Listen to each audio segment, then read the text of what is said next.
Bonjour à toutes et à tous, on se retrouve aujourd'hui pour une nouvelle vidéo.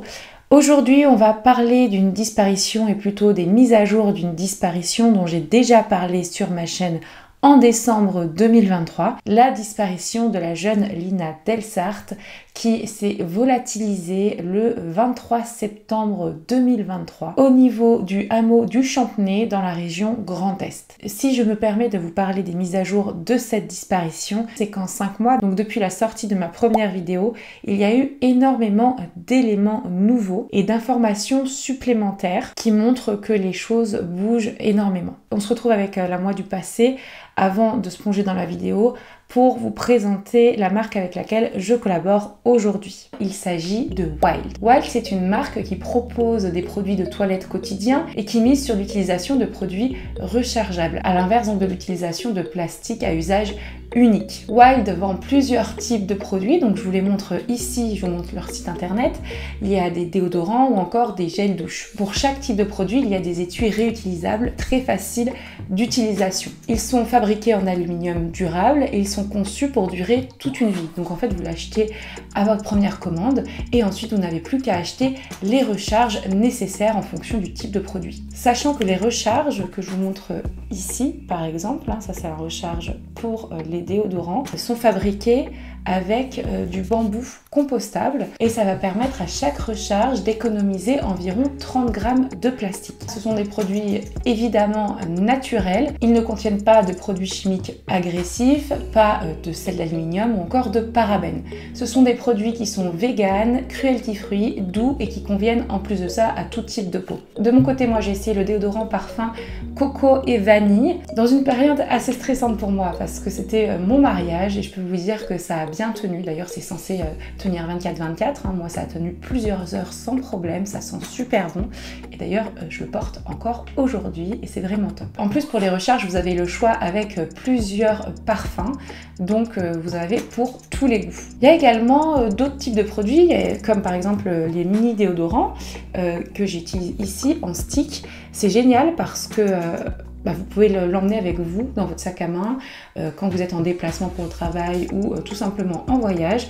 Je l'ai bien utilisé parce que je me déplace pas mal et c'est vrai que ça rentre très facilement dans mon sac à main. En plus de ça, Wild vous propose des abonnements flexibles. Je vous les mets ici à l'écran. C'est des abonnements que vous pouvez modifier, ignorer ou annuler à tout moment. Vous pouvez recevoir vos 3 recharges directement dans votre boîte aux lettres tous les 3 mois et ça fait une recharge par mois environ. Vous pouvez acheter de partout dans le monde et vous payer avec votre devise locale. J'aime bien noter aussi le fait que Wild a permis d'économiser environ 200 tonnes de plastique à usage unique et en plus de ça, il y a une mission assez sympa que je trouve qu'il faut mettre en avant. À chaque achat, ils vont planter un arbre grâce à leur partenariat avec On a Mission. Si vous achetez chez Wild, vous achetez de manière durable et vous investissez dans des ingrédients naturels. Donc il faut savoir que depuis qu'ils m'ont contacté et donc depuis que je connais cette marque, ça m'a motivée à acheter chez eux. Donc je vais faire partie de la grande famille Wild pendant un long moment. Donc je vous propose aujourd'hui mon code de réduction Wild Marine B20 que je vous mets ici. C'est un code qui va vous permettre d'avoir 20% de réduction sur tous les produits Wild et je vous mets également en description de la vidéo, en commentaire épinglé et avec un lien sur lequel vous pouvez cliquer directement pour avoir accès à cette réduction. Je remercie énormément Wild d'avoir collaboré avec moi aujourd'hui et nous, on se retrouve juste après ça.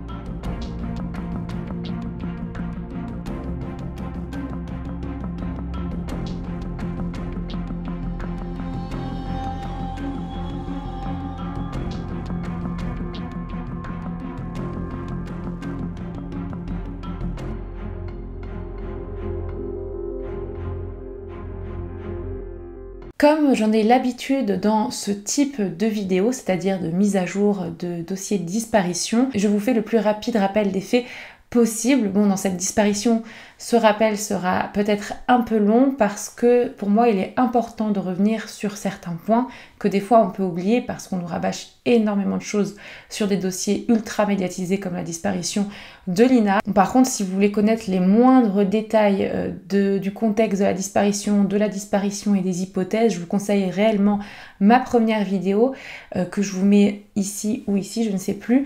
En tout cas, c'est une vidéo qui, selon les retours que j'ai eus dans les commentaires dessous, qui était à ce moment-là la plus complète sur le sujet. Ici, je vais vous rappeler les éléments les plus importants à connaître et ceux qu'on peut relier avec de nouvelles informations obtenues depuis décembre dernier. Je vous rappellerai également les hypothèses que j'avais évoquées lors de ma première vidéo pour faire un lien avec l'hypothèse qui semble être aujourd'hui privilégiée dans le dossier de la disparition de Lina.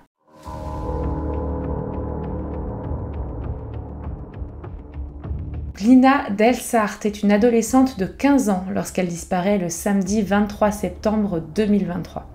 Elle habite avec sa mère Fanny à La Plaine et plus précisément au hameau du Champnay. La Plaine, c'est une commune située dans le Bas-Rhin et dans la région Grand Est, dans la vallée de la Bruche. Il semble, selon ce qui a été rapporté par les médias, qu'il y a une bonne entente entre la fille Lina et sa mère Fanny Groll. Les parents de Lina, donc Olivier Delsart et Fanny Groll, sont séparés depuis 12 ans. Et contrairement à ce que j'avais dit lors de ma première vidéo, Olivier et Lina ont échangé pour la dernière fois en juin 2022.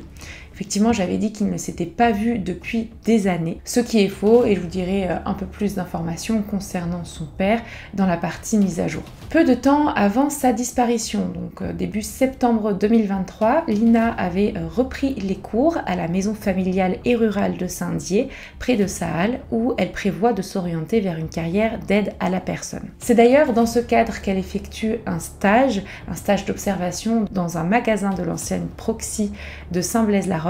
Saint-Blaise-la-Roche, c'est une ville qui est située à une trentaine de minutes à pied de chez elle. Au niveau de ses relations, elle était en couple depuis peu de temps avec Tao. Tao, lui, c'est un jeune homme de 19 ans qui est technicien d'usinage. Donc ils se sont mis en couple avec Lina à l'occasion des 15 ans de cette dernière.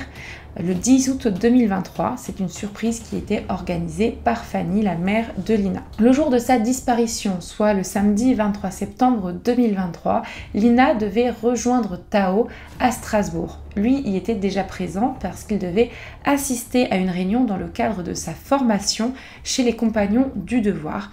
Et ce jusqu'en milieu de matinée. Lina, pour aller le rejoindre, avait prévu de marcher jusqu'à Saint-Blaise-la-Roche, de prendre le train là-bas et d'ensuite retrouver Tao à la gare de Strasbourg. Elle avait prévu, comme à son habitude, d'emprunter le chemin qu'elle suit habituellement pour aller à la gare de Saint-Blaise-la-Roche et prendre le train de midi 3 pour une arrivée à Strasbourg à midi 54. Elle devait rejoindre son petit ami, passer la journée avec lui et lui devait la ramener le soir en voiture à son domicile. C'était un trajet d'environ 50 minutes. Fanny va apercevoir sa fille pour la dernière fois le matin lorsqu'elle est en train de se préparer dans la salle de bain. Elle lui dit au revoir. Lina semblait être heureuse. Elle s'aperçoit qu'elle portait sa robe grise, sa robe longue grise. Et il semblerait que Lina soit partie de chez elle aux alentours de 11h. Et elle avait prévu donc de marcher sur ce trajet qui passe par la D350. C'est un trajet de 2,9 km. Sur le chemin, elle échange avec son petit ami Tao à travers l'application Snapchat entre autres. Elle va même lui envoyer une vidéo via cette application à 11h20. Sur cette vidéo, elle montre tout simplement à Tao comment elle est habillée. À partir de là, elle qui d'habitude est très réactive, elle ne donnera plus aucune nouvelle et ne répondra pas au message de Tao. Donc Tao lui va très vite s'inquiéter parce que ce n'est pas du tout dans les habitudes de Lina et connaissant bien Fanny, il va lui envoyer un message en lui demandant si elle a des nouvelles de sa fille. Donc Fanny va lui répondre que non et l'inquiétude va commencer à grandir. Surtout lorsque Fanny va demander à Tao d'attendre Lina sur le quai du train qu'elle avait prévu de prendre pour voir si par hasard elle a simplement eu un problème de portable et qu'en fait elle est bien dans le train et qu'elle peut juste plus communiquer avec son téléphone. Malheureusement, vous vous en doutez bien et vous le savez déjà, Lina n'est pas dans le train qui arrive en gare de Strasbourg, le train qu'elle avait prévu de prendre et qui vient de Saint-Blaise-la-Roche. Et vraiment là, c'est l'inquiétude qui grandit. Donc tout de suite, Fanny va, elle, retracer le chemin en voiture et elle ne va pas trouver de traces de sa fille, ni sur la départementale, ni au niveau de la gare de Saint-Blaise-la-Roche. C'est finalement à 14h15, comprenant que quelque chose cloche, que Fanny déclare la disparition de sa fille à la gendarmerie. Vous n'avez très certainement donc pas pu passer à côté médiatiquement parlant. Il y a eu une énorme mobilisation qui s'est organisée autour des proches de Lina pour les aider et pour les assister. Il y a eu des battues de réaliser avec et sans la gendarmerie qui, eux, de leur côté, ont déployé hélicoptères, caméras thermiques, brigades cynophiles et tout ça sans succès. Également, plusieurs points d'eau ont été fouillés dans la zone de la disparition, notamment l'étang de Breux qui est situé sur le trajet que devait emprunter Lina le jour de sa disparition. Là aussi, sans résultat. C'est finalement le dimanche 1er octobre 2023 qu'une information judiciaire pour enlèvement ou séquestration est ouverte et ce sont 2 juges d'instruction strasbourgeoises qui vont travailler sur l'affaire. Plusieurs témoins ont pu apporter des informations assez intéressantes et cruciales pour comprendre ce qui a pu arriver à Lina ou en tout cas son trajet le jour de sa disparition. Et ces informations-là, couplées aux informations de l'activité du téléphone portable de Lina, ont pu apporter un timing assez précis du moment où Lina a disparu. En effet, le portable de Lina borne à la plaine avant de se couper brutalement à partir de 11h21, horaire de la dernière émission. Ensuite, plus aucune information concernant le bornage. Le portable cessera définitivement d'émettre à 11h22. Cet horaire est important parce que, rappelez-vous, le dernier message envoyé par Lina à Tao l'a été à 11h20. Donc ce message, vous le savez, c'est un message sous forme vidéo envoyé par l'application Snapchat qu'elle a pris en selfie. Selon les dires de Tao, qui a été interrogé là-dessus par les enquêteurs, lui, il dit avoir reçu ce message d'elle qui est en train de se filmer en disant qu'elle avait hâte de le voir et elle montrait sa tenue. Et ce serait donc 2 minutes après l'envoi de cette vidéo que le portable de Lina a cessé d'émettre définitivement et se coupe brutalement. Et également à partir de là que Lina ne donnera plus aucune nouvelle à personne. On a un témoin qui est vraiment très important dans ce dossier, dont j'ai énormément parlé et la presse également, c'est cet ancien maire, monsieur Chipon. Il dit avoir aperçu Lina sur la route vers 11h18, 11h19. Lui, il se rendait à Champnay pour aller récupérer un outil chez lui. Elle marchait en sens inverse vers Saint-Blaise-la-Roche. Il la voit à ce moment-là avec sa longue robe grise et son blouson blanc et elle semblait tenir son portable comme ça devant elle, comme pour se filmer, ce qui coïncide avec l'envoi de la vidéo en selfie sur Snapchat à Tao à 11h20. Au niveau des horaires, c'est approuvé par les enregistrements de sa caméra de vidéosurveillance personnel, je crois, il me semble, oui, personnel, qui filme l'entrée de son domicile. On le voit arriver, laisser son véhicule garé devant chez lui, récupérer quelque chose chez lui, parce qu'il revient ensuite, et on le voit repartir derrière. Puis quand il reprend la route pour retourner sur le chantier où il travaillait, il passe par cette fameuse D350, là où il a aperçu à l'allée Lina, mais sur le retour, il ne l'aperçoit pas. Pourtant, il est vraiment resté chez lui seulement quelques minutes, et il lui est resté environ à Lina 10 minutes à parcourir à pied. Il s'est dit qu'elle avait dû marcher très rapidement, et il ne s'est pas posé plus de questions que ça. À côté de ça, on apprend aussi qu'il y a un témoin qui aurait vu Lina avant le maire. Ce témoin au départ était resté anonyme, il disait simplement qu'il avait vu Lina passer vraiment pas très loin de chez elle et elle était avec sa robe longue grise et son fameux blouson blanc. Depuis très récemment, on connaît l'identité de ce témoin. Il s'agit d'un entrepreneur de la vallée qui l'a croisé sur cette fameuse route et il dira qu'il l'a croisé à environ 300 mètres du domicile de Lina. Un troisième témoignage fait se poser énormément de questions sur tout ce qui a pu se passer concernant la disparition de la jeune fille. C'est le fameux témoignage de Robert, ce septuagénaire habitant de Champnay qui connaît bien les habitants du village et qui connaît bien de vue en tout cas Lina. Certains doutent de la précision des dires de Robert. Lui, il habite, c'est vrai, à l'opposé de là où a été vue Lina pour la dernière fois par le maire. donc même plus au nord du domicile de Lina et de sa mère. Il va expliquer, lui, avoir vu la jeune fille, donc Lina, en voiture sur le siège passager d'une Renault Clio bleu foncé. Elle semblait sereine et elle passait donc devant chez lui. Elle lui aurait même adressé un signe de la main. Et c'est vrai que quand on voit l'étroitesse de la rue, et en plus que le siège passager soit situé du côté de la maison du septuagénaire, il semble assez peu probable que Robert se soit trompé, car il affirme encore aujourd'hui, c'est bien Lina qui l'a vue dans cette voiture. Je l'ai vue passer, là, dans une voiture bleue. Elle était habillée en clair, qu'elle a fait recours en passant, mais elle avait l'air normal. Elle n'avait pas l'air d'être soucieuse ou quoi que ce soit, elle n'a pas fait d'appel ni quoi que ce soit. Il décrit le conducteur comme un homme entre 25 et 40 ans environ. Il n'arrive pas vraiment à situer son âge. Il l'a aperçu rapidement, il sait qu'il a un bouc ou une barbiche. Et il semblait conduire en direction de Plainebourg vers la D196 en sens inverse de Saint-Blaise-la-Roche. Selon ses premières déclarations, il l'aurait vu aux alentours de midi. Et donc, il serait la dernière personne à l'avoir officiellement vu. Niveau timing, on va se le dire, c'est quand même pas très cohérent parce que depuis le lieu où a été vue pour la dernière fois Lina par le maire et la maison d'où Robert a aperçu Lina en voiture, il n'y a seulement que 3 minutes en voiture qui sépare ces deux points. Donc elle a été aperçue pour la dernière fois vers 11h18-19, 3 minutes, enfin grand maximum ça aurait été 11h30, le temps qu'elle croise la personne et qu'elle monte dans la voiture. Sauf que là, lui, il dit l'apercevoir entre 11h40 minimum et midi maximum. C'est quand même pas très précis. Je pense que c'est compréhensible. On ne se souvient pas exactement des horaires. Mais en gros, il l'aurait vu entre 11h40 et midi, il ne sait pas exactement.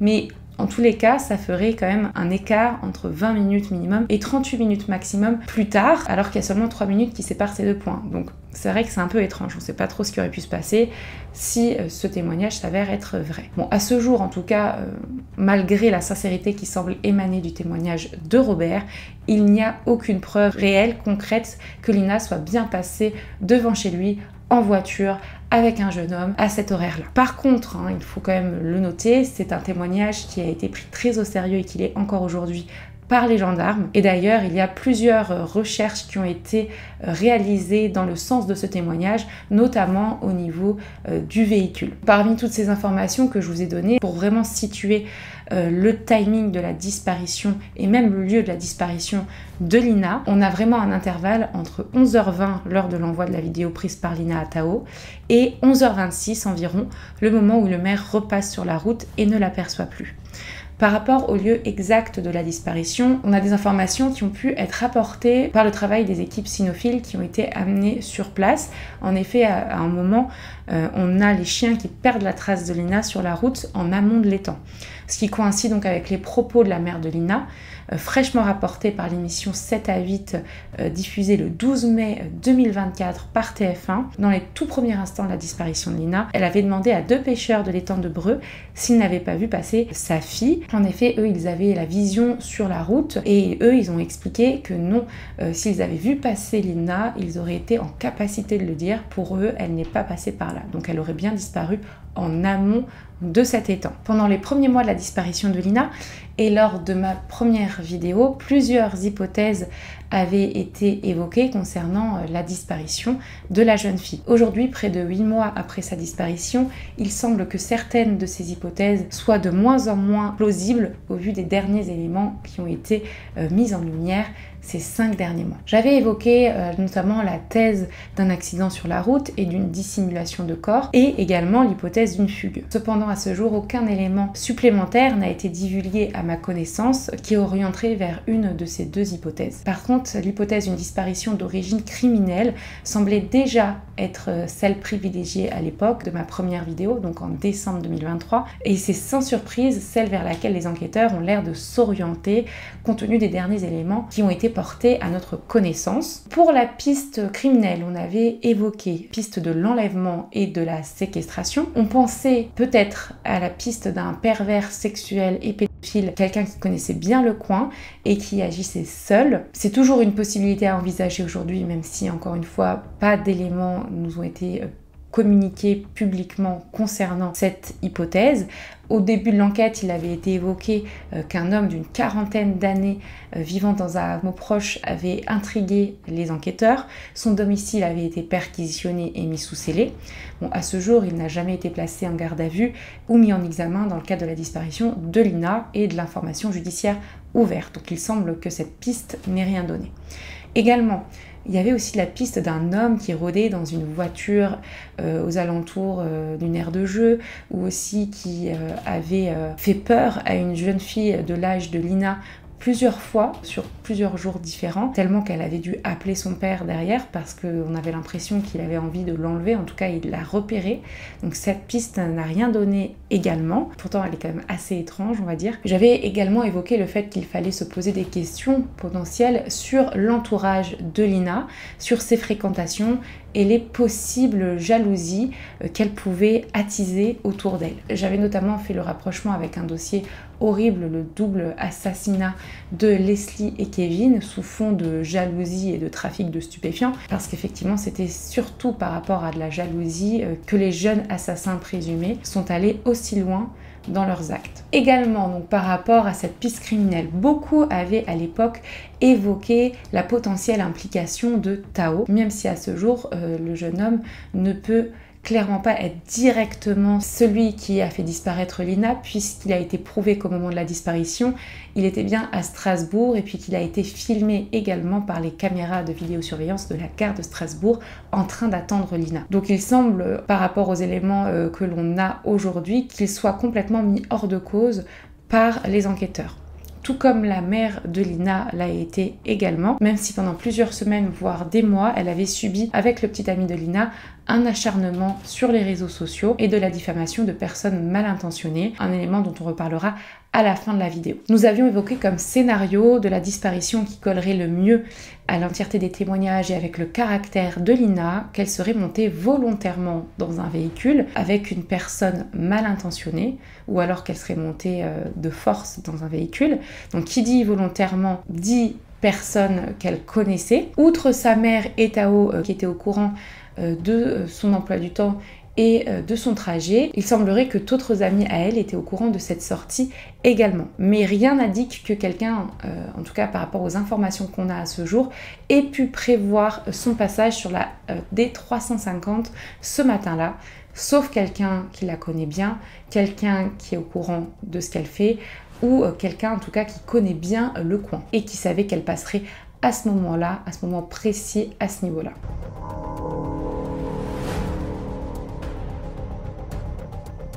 Depuis la sortie de ma vidéo, pas mal de nouveaux éléments ont été portés à la connaissance du public. Des éléments, on va pas se mentir, plus inquiétants les uns que les autres et qui font présager le pire. Tout d'abord, on apprend en janvier 2024 que Lina avait porté plainte pour viol en 2022. En effet, en juin de cette année-là, la jeune fille qui à l'époque avait seulement 13 ans et 8 mois avait porté plainte, avait déposé plainte pour viol en Réunion pour des faits commis en mai 2022, donc un peu plus d'un mois auparavant. Ce qui est expliqué dans les médias, c'est que l'après-midi des faits qui se seraient déroulés, Lina avait vomi après avoir beaucoup bu d'alcool, donc de la vodka Red Bull. Elle était en compagnie au départ d'une amie et de deux garçons plus âgés qu'elle, de 19 et 20 ans. Ce serait après le départ de cette amie qu'elle aurait eu des rapports sexuels avec les deux hommes, majeurs tous les deux, je le rappelle, qu'on appellera ici T et L. Les faits se seraient déroulés au domicile de l'un d'eux à La Broque. Elle a porté plainte, je vous le disais en juin, le 27 juin 2022 à la gendarmerie de Chimrec.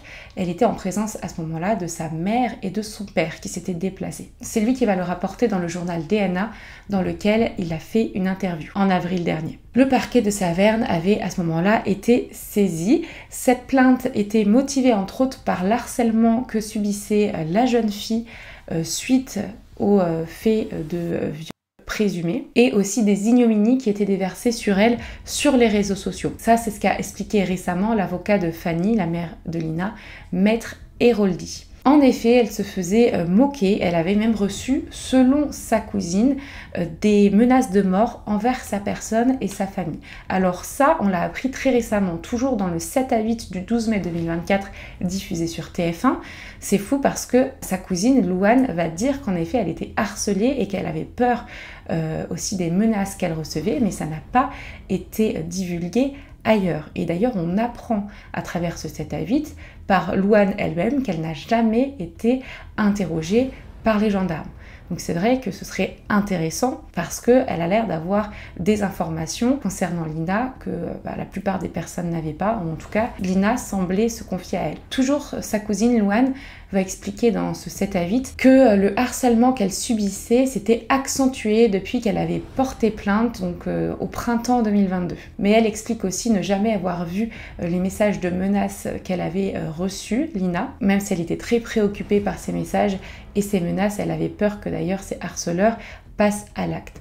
Et elle disait, Lina, à sa cousine Louane, qu'elle voulait s'en sortir toute seule. Par contre, il n'a jamais été indiqué, il me semble, l'identité des harceleurs. On ne sait pas qui l'a harcelé, si c'était publiquement ou non. On sait qu'apparemment, c'était quand même des menaces directes. Il y avait des menaces indirectes à travers les réseaux sociaux. Je ne sais pas de qui elle parlait à ce moment-là. Je ne sais pas si elle a dit qui l'a harcelée et si elle l'a dit à quelqu'un. On peut penser que 2 autres événements concernant Lina soient donc dans la lignée de ces menaces et de ce harcèlement, c'est-à-dire le vol de ces 2 motos. Donc on va apprendre aussi début 2024 que Lina s'est fait voler 2 motos.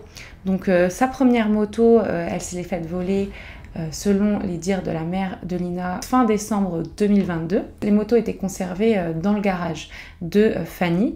C'est Fanny qui va voir que il n'y a plus la moto de Lina et qu'il y a seulement les couvertures de protection au sol, donc il n'y a que ça qui a été volé, mais à ce moment-là, aucune effraction n'a été relevée. Lina va penser à l'implication d'un de ses ex, ou en tout cas d'un ami de son groupe de copains. Elle va quand même porter plainte pour vol, et dans la foulée, elle va racheter une nouvelle moto, donc la même moto, le même modèle, une MRT Rieju noire. Malheureusement pour elle, elle se la fait à nouveau voler, malgré les précautions qu'elle avait prises pour éviter qu'elle se fasse voler, justement. Donc elle se fait voler sa nouvelle moto en août 2023, soit 1 mois et demi avant sa disparition, alors qu'elle était à ce moment-là en voyage familial en Tunisie. Donc le garage à cette fois-ci était forcé, très certainement selon Fanny par un pied de biche. Donc il y a eu effraction. Et en plus de ça, il semble que le cadenas U homologué qui avait été acheté par Fanny pour justement éviter ce genre de vol a été coupé. Donc rien d'autre à nouveau n'a été volé, ce qui signifie que les personnes impliqués sont très certainement venus spécifiquement voler cette moto, qu'il s'agit très certainement des mêmes individus qui ont volé la première moto de Lina fin décembre 2022. Et donc la mère de Lina en est persuadée. Ils sont venus pour cibler la moto de Lina et indirectement Lina. Mais pourquoi? On peut peut-être penser à un début d'explication, mais pour le moment, on n'a aucun lien entre tous ces événements. En tout cas, il faut savoir qu'à son jeune âge, elle avait déjà porté plainte 2 fois pour vol contre X, et une fois quand même pour viol en réunion. Donc ça fait beaucoup pour une fille aussi jeune, je trouve. Qui aurait pu s'en prendre personnellement à Lina? Donc tout de suite, évidemment, on pense à ces 2 hommes contre qui elle a porté plainte, T et L. Peut-être ont-ils voulu lui faire peur, ou peut-être ont-ils voulu qu'elle se retrouve à pied pour qu'il soit plus facile derrière de l'enlever. Alors quand je dis il, je parle potentiellement de T, de L ou de toute autre personne qui a voulu voler les motos pour ensuite faire en sorte qu'elles soient beaucoup plus accessibles, on va dire, puisqu'elles ne faisaient plus que des trajets à pied. Mais on n'a aucun lien qui relie T et L au vol ou encore à l'enlèvement de Lina. Important à préciser. Mais quand même, il est important de parler ici du profil très inquiétant d'un des 2 hommes. On va parler de L qui aujourd'hui a 22 ans. Donc lui vraiment, il y a une expertise psychiatrique qui le décrit comme un homme sans limite qui vit dans le déni et à la dangerosité criminelle certaine. En plus de ça, il est connu pour des antécédents judiciaires très inquiétants, notamment pour viol sur mineur de 15 ans en 2021. Il y a également différents faits de violence sur conjoint, mais également des faits d'enlèvement et de séquestration en 2021 et fin 2022, début 2023. Il aurait même abandonné une de ses victimes, une femme nue dans une forêt. Donc on parle quand même de quelqu'un avec un profil très inquiétant. Selon les informations que j'ai pu trouver dans différents médias, ce fameux L aurait écopé en mars 2023 de 18 mois de prison, dont 12 avec sursis pour violence conjugale. Il aurait porté un bracelet électronique de mars à septembre 2023. Rappelons que Lina a disparu le 23 septembre 2023. Donc pour les fameux faits, ce bracelet électronique de violence conjugale. Par rapport à la plainte de Lina contre ces deux jeunes hommes, donc la plainte pour viol en réunion, une audition des deux accusés s'était déroulée le 21 mars 2023 par les gendarmes de Chimrec. Mais aucune information concernant ce dossier et l'avancée de la plainte n'avait été indiquée à la famille Lina et à Lina elle-même. Ce même jour, le 21 mars 2023, Lina avait été également interrogée. Elle a été convoquée à nouveau en juillet 2023 pour être auditionnée par la gendarmerie. Il fallait que ce soit fait un peu dans l'urgence, on se demande pourquoi.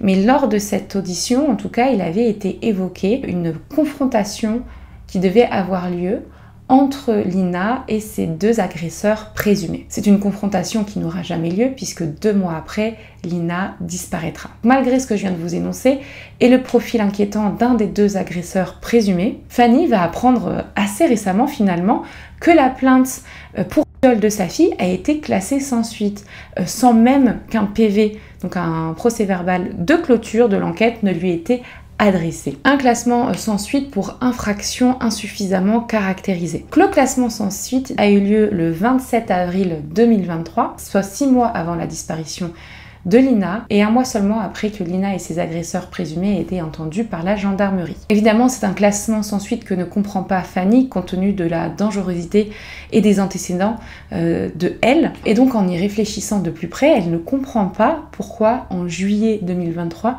Lina a été interrogée à nouveau par les gendarmes, sachant que la plainte était déjà donc classée à l'époque depuis avril 2023. Il est vrai que cette partie du dossier est assez floue, tellement que le journal DNA, qui est pourtant réputé pour le sérieux de son travail, s'est trompé récemment dans un article où il était expliqué que l'audition de Lina de juillet 2023 avait été antidaté. Il n'avait à ce moment-là pas l'information qu'il y avait eu une audition en mars 2023 également de Lina. Donc on peut pas trop leur en vouloir parce que c'est vrai que c'est un peu compliqué de comprendre et de démêler les informations. Par contre, il est vrai que dans le dossier de la plainte de Lina, il manquait quand même les procès-verbaux de classement sans suite ainsi que l'audition de la jeune femme en juillet 2023, ce qui est quand même assez important. Depuis février 2024, on a le parquet de Strasbourg qui va faire une annonce dans un communiqué qui va expliquer avoir ouvert une information judiciaire du chef de viol commis sur mineur de 15 ans par un majeur avec une différence d'âge d'au moins 5 ans. Donc pour Lina, en gros, ils ont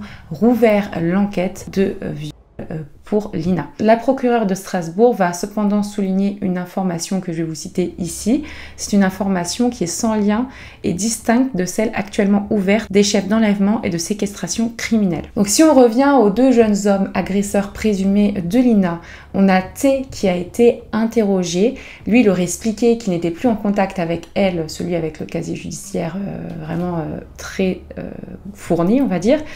Il aurait expliqué qu'il n'était plus en contact avec lui donc et que cette distance n'était pas en lien avec Lina et les plaintes qu'ils avaient tous les deux pour viol. Il explique aussi qu'au moment des faits d'enlèvement et de séquestration, il a un alibi. En effet, il aurait une vidéo sur Snapchat à l'heure de la disparition de lui dans son lit. Donc par rapport aux faits de viol qui lui sont reprochés, lui il va expliquer qu'il n'y a pas eu viol, que Lina était consentante et qu'il a des preuves qui montrent qu'elle était bien avant et après les rapports sexuels qu'il a eu avec elle. Bon, on rappelle quand même qu'à ce moment-là, il avait 19 ans et elle avait 13 ans et 8 mois. A noter quand même que dans le cadre de l'enlèvement et de la séquestration de Lina, aucun des deux, donc ni T ni elle, n'a été placé en garde à vue ou n'a été mis en examen. Donc pour le moment, il n'y a pas d'informations qui disent qu'ils sont impliqués dans sa disparition. Par contre, il est vrai qu'il y a eu plusieurs gardes à vue quand même assez récemment. Ces gardes à vue, je me souviens, c'était les premières en mars 2024, on avait l'impression que ça y est, on avait enfin des réponses à nos questions et on pouvait enfin savoir où était passée Lina. Alors malheureusement, ce sont des gardes à vue qui n'ont rien donné. Celle de fin mars 2024, c'était 3 personnes qui ont été placées en garde à vue, donc un couple de septuagénaires ainsi qu'un quadragénaire qui ont été confrontés à certaines incohérences de planning et timing. Cette opération en fait consistait surtout à fermer des portes, donc ce qui ne signifiait pas à ce moment-là et ce qui ne signifie pas aujourd'hui non plus que ces personnes placées en garde à vue sont impliquées dans la disparition de Lina. Donc entre autres, le couple de septuagénaires ils auraient déclaré avoir aperçu Lina le jour de sa disparition, mais selon les analyses téléphoniques réalisées par les enquêteurs, ça prouvait le contraire. Donc c'est pour ça qu'ils ont été interrogés. Pareil pour le quadragénaire qui lui aussi apparemment il y avait des incohérences de planning. Bon, il faut savoir que les 3 gardes à vue ont rapidement été levés et que les enquêteurs n'ont pas découvert d'éléments incriminants. Ils ne sont pas du tout inquiétés pour le moment dans la disparition de Lina. D'autres témoins avaient d'ailleurs également été convoqués pour être entendus à ce moment-là librement. Toujours, je pense, pour fermer les portes. Donc là, plus récemment, on pensait vraiment peut-être avoir enfin le fin mot de cette histoire. Toujours pas. Donc c'était une garde à vue le 14 mai 2024. C'est un homme de 30 ans habitant la Plaine qui a été interpellé. Donc lui, il était en voiture à 6 h du matin pour aller à son travail. Il a été interpellé à ce moment-là alors qu'il roulait sur la route par les gendarmes. Il a dû laisser son véhicule sur le bas-côté et partir avec les gendarmes. Ils sont allés à son domicile, à ce trentenaire. Ils ont fait une perquisition chez lui. Ils ont fouillé minutieusement la maison de l'homme jusqu'à 15h30. Heure à laquelle l'homme a été emmené à la gendarmerie de Molsheim pour y être interrogé. Donc il faut savoir que la garde à vue a quand même été prolongée, donc mercredi 15 mai au matin, toute la journée en présence de l'avocat du trentenaire. Donc finalement la garde à vue a été levée le mercredi soir. Aucune poursuite ne devrait être engagée contre lui, en tout cas à ce stade de l'enquête. Mais effectivement on se pose des questions. Pourquoi tout cet engouement, si je peux dire ça comme ça, autour de ce trentenaire? Qu'est-ce qui a amené les enquêteurs à s'intéresser à lui? Aujourd'hui, on ne le sait pas. Donc, je vous avais dit que je reviendrai un petit peu sur Olivier Delsart, donc le père de Lina. Donc lui, c'est un chauffeur routier qui aujourd'hui est encore en arrêt, en tout cas l'été en avril 2024, du fait de la disparition de sa fille. Il se trouve qu'il n'était pas vraiment au froid, mais il n'avait quand même pas échangé depuis juillet 2022 avec sa fille. C'était vraiment peu après la plainte de Lina. Ils devaient aller randonner ensemble avec une des copines de Lina, donc ça ne s'est pas fait. Apparemment, le ton est monté et depuis, aucune nouvelle. Lui avait essayé de lui envoyer 2 messages en février 2023 auxquels elle n'avait pas répondu. Le père de Lina a donc été entendu 2 fois par la gendarmerie, la dernière fois le 1er mars 2024 pendant 6 heures. Mais rien n'est ressorti de tout ça, en tout cas de ce que l'on sait. Il y a beaucoup d'autres éléments qui ont été mis en lumière par ce fameux reportage 7 à 8 très bien réalisé par TF1. C'est notamment à travers cette émission qu'on entendra parler pour la première fois des menaces et du harcèlement que subit Lina grâce aux propos de Louane, sa cousine. C'est grâce aussi à ce reportage qu'on pourra savoir que Louane n'a jamais été interrogée par les enquêteurs. On va apprendre également d'autres informations, notamment qu'avant de partir, Lina avait envoyé un message vocal, plusieurs messages vocaux à sa meilleure amie Wendy. Je vous les fais écouter ici. Normalement, ce soir, je suis censée sortir en fait avec toi. On est censé sortir et tout sur Stras. Du coup, je pense qu'on va rentrer, mais genre du coup tard. Parce que du coup, je pense qu'on va manger sur Stras ce soir et tout, genre. Après, le dernier message, c'est quand j'ai demandé si Fanny est à la maison. Elle m'a répondu. Non, elle est pas à la maison. Je pars de la maison vers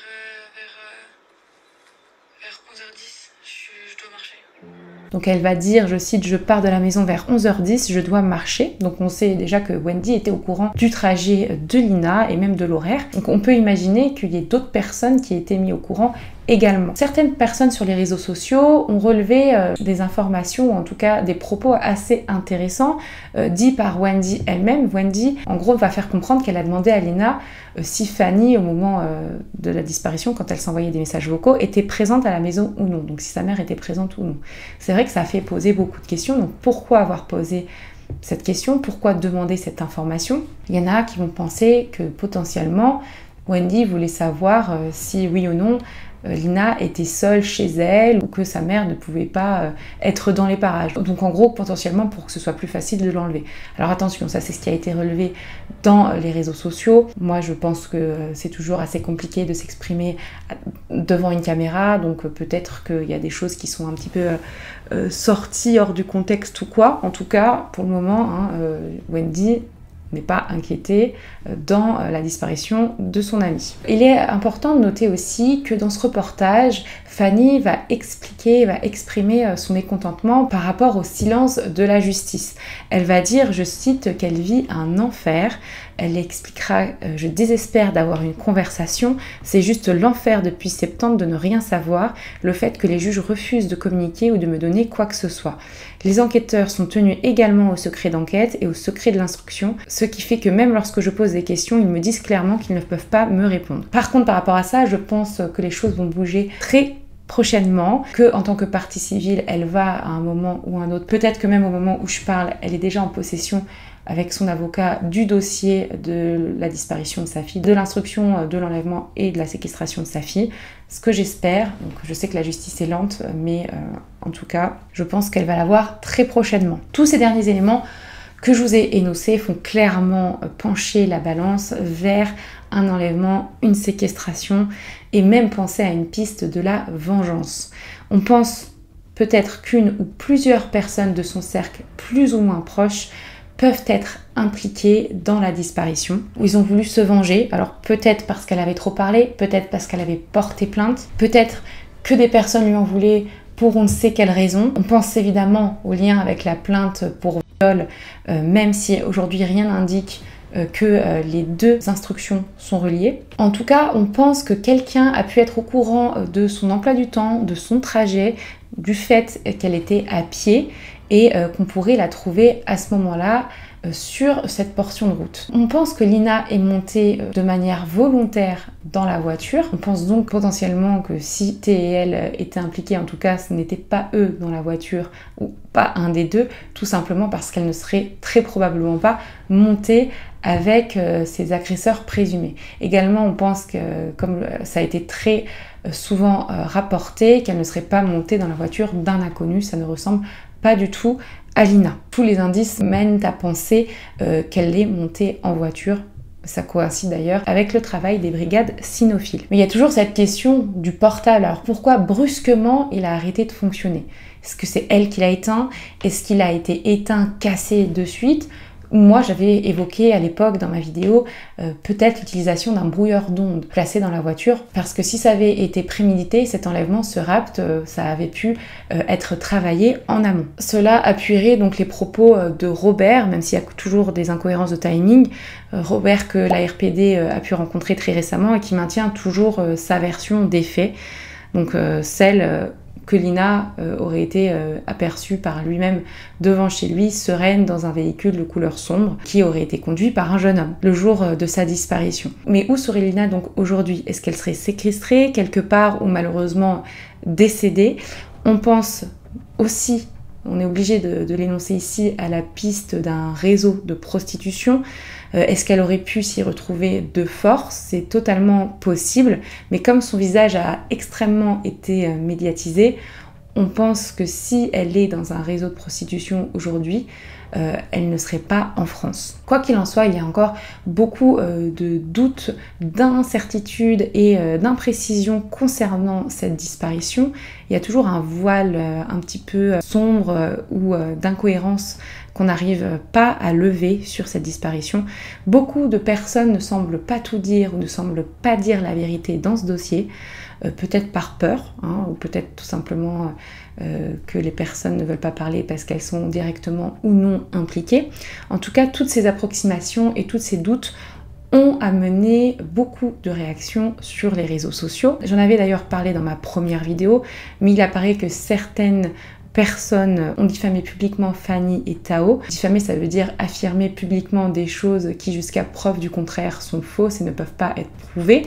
Donc dans cette optique, on apprend qu'une plainte a été déposée par la mère de Lina, Fanny Groll. On l'apprend le début février 2024 lors de la première conférence de presse faite par la mère de Lina et son avocat. Il va être énoncé que le youtubeur Samir TPMY a laissé sous-entendre sur sa chaîne que la mère de Lina, Fanny et Tao avaient une relation. Fanny a donc déposé une plainte pour diffamation et le youtubeur aujourd'hui risque jusqu'à 1 an de réclusion criminelle et jusqu'à 40 000 € d'amende s'il est reconnu coupable des faits qui lui sont reprochés. On a eu une deuxième conférence de presse qui a eu lieu en mars 2024, cette fois-ci plus orientée sur la non-communication de la justice envers la mère de Lina, et dans la lignée également il a été énoncé la création d'une association, les Bonnes Étoiles de Lina.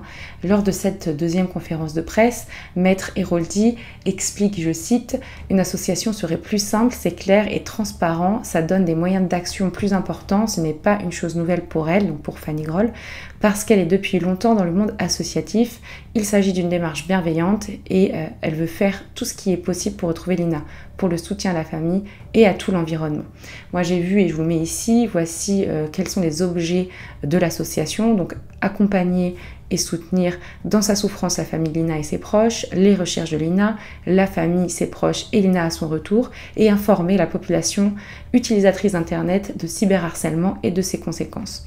Par rapport à cette association d'ailleurs, il y a eu un concert organisé le samedi 20 avril pour un mouvement de soutien autour de l'association. Il faut noter aussi que depuis quelques temps, Fanny a saisi notre association, la RPD pour assistance et recherche de personnes disparues, association pour laquelle je suis enquêtrice bénévole et vice-présidente.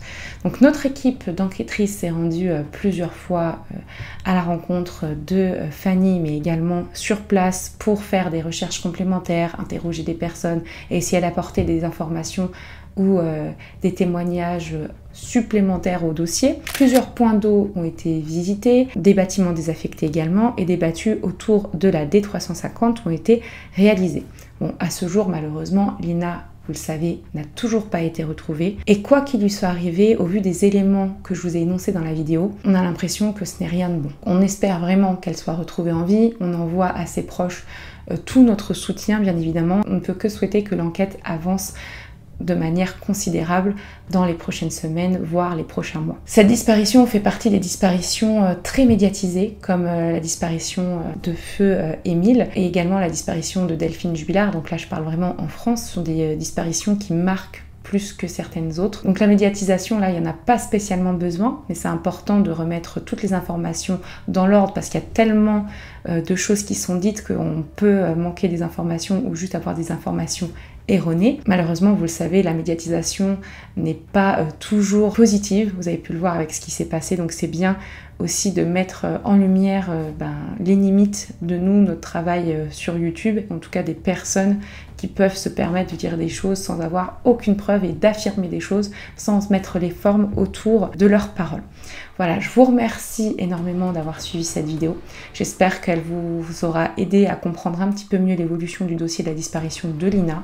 Je vous tiendrai informé si je peux le faire des avancées de notre enquête à RPD, mais pour le moment, évidemment, on ne va pas dire énormément de choses par rapport à l'instruction en cours. Comme il s'agit très certainement d'un dossier criminel, on ne veut pas faire obstruction à l'enquête, évidemment. On se retrouve la semaine prochaine pour une nouvelle vidéo de notre côté, pour les live Twitch qui reprendront enfin.